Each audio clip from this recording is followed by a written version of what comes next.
Hello everyone, welcome back to my channel. कैसे हैं आप सब? आई होप कि आप बहुत अच्छे होंगे। सुबह हो गई है और पूजा वूजा करने के बाद, एक्चुअली नहाने के बाद और पूजा करने के बाद मैं आ गई हूँ किचन में। और आज मैं बना रही हूँ बेसन की सब्जी, जो कि चीला बनाने के बाद मैं इसे बनाती हूँ। और ये सब्ज़ी ऐसी है जो बहुत ही ज़्यादा टेस्टी लगती है और चीले के साथ में बनती है। सबसे पहले तो हम चीला बनाते हैं, उसके बाद इसके ग्रेवी बना करके, मसाले की ग्रेवी बनाते हैं और फिर उसमें इसे डाल देते हैं, तो ये बहुत ही ज़्यादा टेस्टी लगती है। और मसाले में बहुत ज़्यादा मसाले इसमें नहीं जाते हैं, ये प्याज वगैरह इसमें नहीं पड़ता है। इसे सरसों वाले मसाले में बनाते हैं, जैसे कि सरसों हो गया, जीरा, मरीच, लहसुन, ये सब पड़ता है इसमें। अभी लहसुन प्याज तो हम लोग नहीं खा रहे, इस वजह से मैं इसे स्किप कर देती हूँ और लहसुन नहीं डालती हूँ।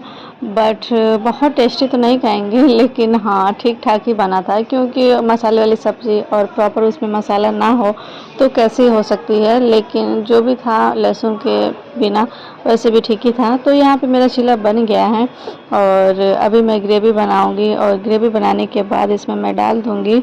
और पूरे दिन यही होता है सुबह शाम कि क्या बनाया जाए क्या बनाया जाए, क्योंकि घर पे कुछ इशू की वजह से बिल्कुल सादा खाना बन रहा है। शुद्ध और शाकाहारी जो होता है उसमें लहसुन प्याज तक नहीं डाला जा रहा है, तो खाने का जो टेस्ट होता है ना, बहुत ही ज़्यादा बोरिंग हो गया है। और बहुत ज़्यादा मैं उब रही हूँ ये सारा चीज़ कर करके, बट इसमें मैं कुछ कर भी नहीं सकती हूँ क्योंकि ऑप्शन नहीं है मेरे पास, तो इसे करना ही करना है। तो फ़िलहाल कुछ दिनों से हम लोग बगैर लहसुन प्याज के खाना खा रहे हैं और आज मैंने ये ट्राई किया है बनाना। और इसका टेस्ट बनाने के बाद ठीक ठाक ही था, वैसे इतना बुरा नहीं था। तो वो सारा काम तो मेरा हो गया किचन का, और अब मैं लगी हूँ यहाँ शिवा के पीछे। एक्चुअली शिवा सो के उठ गया है, तो उसे मैं नहला के तैयार कर रही हूँ। और जो भी उसका रूटीन होता है, ऑयलिंग करना या क्रीम वगैरह करना, बाल सही करना, वो सब कुछ मैं कर रही हूँ। और शिवा बहुत ज़्यादा छोटा है अभी, ये खुद से नहीं कर सकता है, तो इस वजह से मैं सारा इसका काम जो भी होता है, नहलाना, खिलाना, पिलाना, वो सब अभी मैं ही करती हूँ। और पता नहीं ये कभी बड़ा होगा, मैं तो वेट करती हूँ कि जल्दी से ये बड़ा हो जाए, खुद ही अपने सारे काम करने लग जाए। बट शिवा के अंदर एक चीज़ तो है, ये समय से पहले ऐसा लगता है हर एक चीज़ जान जाता है, नज़र ना लगे। लेकिन ये ठीक है, बाकी के बच्चों के अकॉर्डिंग इसकी मेंटालिटी और जो भी है, मतलब सब कुछ ठीक ही है। तो अभी मैं इसे तैयार कर रही हूँ। और ऑयलिंग तो इसे मैं हर रोज़ लगाती हूँ, बट आज थोड़ा बहुत सा ही लगाऊंगी, क्योंकि आज बहुत ज़्यादा गर्मी है, तो इस वजह से मैं प्रॉपर इसे नहीं लगा रही हूँ ऑयल। और जहाँ ज़रूरत रह रही है वहीं पे लगा रही हूँ, ताकि मेरा काम भी हो जाए और फिर इसे गर्मी का एहसास भी ना हो। पिछले 2 दिनों से तो मौसम अच्छा था, बारिश वगैरह का था, लेकिन अब बहुत ज़्यादा गर्मी लगनी शुरू हो गई है। मैं तो सोच रही थी कि अगर ऐसे ही बारिश होता रहा तो गर्मी निकल जाएगा, पता भी नहीं चलेगा। बट ऐसा लगता है ये होने से रहा है, क्योंकि अब गर्मी पड़ना शुरू हो गया है और बारिश भी नहीं आ रही है, तो इस वजह से तपन बहुत ज़्यादा हो रहा है। तो मैं हल्का ही इसे कुछ पहनाती हूँ और इसके बाद मैं इसका बाल सही करती हूँ। और उसके बाद ये इसका सब कुछ होने के बाद ये चला जाता है रूटीन वाला, जो भी इसका खेलना कूदना होता है ये लगा ही रहता है। क्योंकि मैं उठने के बाद ही इसे दूध और जो भी इसका नाश्ता वगैरह होता है वो खिला देती हूँ, उसके बाद ही नहलाती हूँ। क्योंकि मेरा ये होता है ना कि बच्चे रात भर सोए रहते हैं और भूख लगा होता है, इस वजह से मैं सबसे पहले जब सो के उठता है तो मैं इसे इसका जो भी नाश्ता वगैरह होता है वो दे देती हूँ, उसके बाद ही नहलाती हूँ। और नहाने के बाद ये फ्री हो जाता है तो थोड़ी देर खेलता है, उसके बाद मैं खाना वगैरह दोपहर का खिलाती हूँ। और ये देखिए इसका दवा, अभी इसके माथे पे जो चोट लगी थी वो ठीक तो हो गई है, बट हाँ प्रॉपर तरीके से ठीक नहीं हुई, इस वजह से मैं इसे दवा वगैरह लगाती रहती हूँ। और डॉक्टर के अकॉर्डिंग मुझे ये पूरा का पूरा जो भी है दवा इसे लगाना है, और साथ में कुछ पीने वाला दवा भी था। तो वो सब कुछ मैं रूल फॉलो करती हूँ, क्योंकि मैं नहीं चाहती हूँ कि इन फ्यूचर में मुझे कोई भी दिक्कत हो, और इस वजह से मैं सारे रूल वगैरह फॉलो करती हूँ।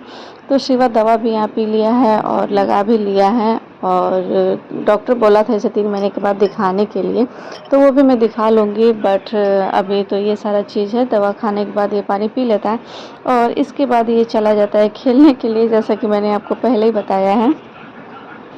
और आज हुआ है कुछ बहुत ही ज़्यादा इंटरेस्टिंग हमारे साथ में। ये देखिए रात के बज रहे हैं 11, एक्चुअली 11 तो नहीं बट हाँ पौने 11 हो रहे थे 10:45 के टाइम पे, या फिर 11 बज रहे होंगे। हमें फुल्की का एक स्टॉल दिख गया था, क्योंकि अब मैं सोने जा रही थी बट दिख गया था, मैं छत से देख रही थी कि फुल्की आया हुआ था, तो मैंने सोचा चलो फुल्की खाने चलते हैं।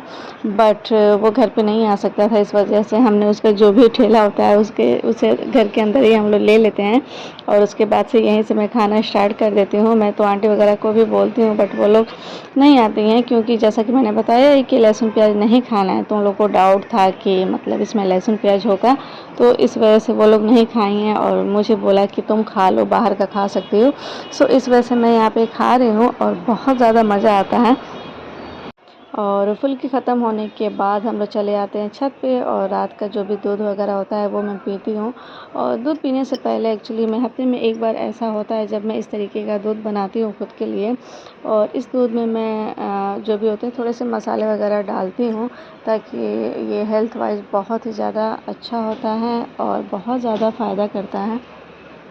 इसे मैं हल्दी वाले दूध की तरह पकाती हूँ, और दूध मेरा जितना भी हो उसे मैं इतना पकाती हूँ कि बिल्कुल वो हाफ़ हो जाता है, और बहुत ही डार्क बना देती हूँ दूध को उबालते उबालते। और इसमें मैं डालती हूँ जैसे इलायची हो गया, लौंग हो गया, और भी कुछ मसाले हैं जो मैं अगर आप लोगों को चाहिए तो मैं बता दूँगी, और साथ में डालती हूँ गुड़ और हल्दी भी। और ये पीने के लिए बहुत ही ज़्यादा फ़ायदेमंद होता है हमारी बॉडी के लिए। कम से कम हफ्ते में तो 1 या 2 बार ही हमें इस तरीके का दूध उबाल के पीना ही चाहिए। सो मैं तो इसे पीती हूँ और काफ़ी ज़्यादा टेस्टी भी लगता है, और हेल्दी तो ये बहुत ही ज़्यादा होता है। तो ये सब ख़त्म करने के बाद मैं सो जाती हूँ और ब्लॉग का करती हूँ एंड। तो आज का यही था मेरा ब्लॉग, और आप सभी को मेरा ब्लॉग अगर अच्छा लगता है तो प्लीज़ लाइक कर दीजिएगा, और चैनल को अगर सब्सक्राइब नहीं किया है तो सब्सक्राइब भी कर दीजिएगा। और मिलते हैं कल किसी नए ब्लॉग में किसी नए टॉपिक के साथ। तो इसी के साथ करती हूँ बाय बाय एवरीवन, और आप सब अपना रखिएगा बहुत ज़्यादा ध्यान। और एंड में मैं आपसे बोलूँगी कि प्लीज़ चैनल को सब्सक्राइब कर दीजिएगा, और लाइक करना तो बिल्कुल भी मत भूलिएगा। Bye bye everyone.